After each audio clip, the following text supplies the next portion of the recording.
कक्षा 9 प्रश्नावली 1.1 question number 3। 3/5 और 4/5 के बीच 5 परिमेय संख्या ज्ञात कीजिए। किन्हीं दो दी हुई परिमेय संख्याओं के बीच अपरिमित रूप से अनेक परिमेय संख्याएं होती है। हमें केवल 5 परिमेय संख्या ज्ञात करनी है। तो हम परिमेय संख्या 3/5 और 4/5 को 10/10 से गुणा करेंगे। इस तरह से हमारे पास आ जाएगा 30/50 और 40/50। और इनके मध्य हम आसानी से अभी 5 परिमेय संख्या ज्ञात कर लेंगे। 3/5 और 4/5 के बीच में 5 परिमेय संख्याएं होगी।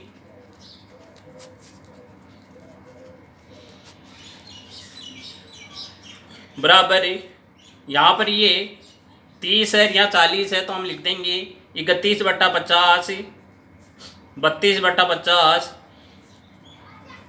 33/50, 34/50 और 35/50। ये इसका आंसर हो गया। Question number 4। नीचे दिए गए कथन सत्य है या असत्य, कारण के साथ अपने उत्तर दीजिए। पहला कथन है प्रत्येक प्राकृत संख्या एक पूर्ण संख्या होती है। ये कथन सत्य है या असत्य, यह पता लगाने के लिए हम प्राकृत संख्या देखेंगे और फिर ये देखेंगे कि प्राकृत संख्या का प्रत्येक अंक पूर्ण संख्या में है या नहीं। अगर प्राकृत संख्या का प्रत्येक अंक पूर्ण संख्या में है तो ये कथन सत्य है, नहीं तो असत्य है। हम जानते प्राकृत संख्या होती है 1 2 3 4 से लेकर अनंत तक, और पूर्ण संख्या होती है 0 1 2 3 4 से लेकर अनंत तक। अब हमें देखना है कि प्राकृत संख्या का प्रत्येक अंक इस पूर्ण संख्या में है क्या। हाँ, प्राकृत संख्या का प्रत्येक अंक पूर्ण संख्या में है, अतः ये कथन सत्य है। आगे दूसरा कथन है प्रत्येक पूर्णांक एक पूर्ण संख्या होती है। यहां पर हम देखेंगे कि पूर्णांक का प्रत्येक अंक पूर्ण संख्या में है क्या। यदि पूर्ण संख्या में हुआ तो कथन सत्य और नहीं हुआ तो असत्य। पहले पूर्णांक लिखा है, पूर्णांक देखेंगे।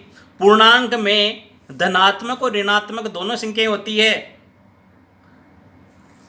क्या प्रत्येक पूर्णांक पूर्ण संख्या में है? नहीं, ऋणात्मक संख्याएं पूर्ण संख्या में नहीं है, इसलिए ये कथन असत्य है। तीसरा कथन प्रत्येक परिमेय संख्या एक पूर्ण संख्या होती है। हमारे पास परिमेय संख्या है 1/2 -3। इसको भी हम P/Q के रूप में लिख सकते हैं। बटे में 1 लिखकर a को भी परिमेय संख्या के रूप में लिख सकते हैं 1/1 लिखकर। क्या 1/2 -3/1 ये पूर्ण संख्या में है? नहीं, ये पूर्ण संख्या में नहीं है, इसलिए प्रत्येक परिमेय संख्या एक पूर्ण संख्या नहीं होती है, इसलिए ये कथन भी असत्य है।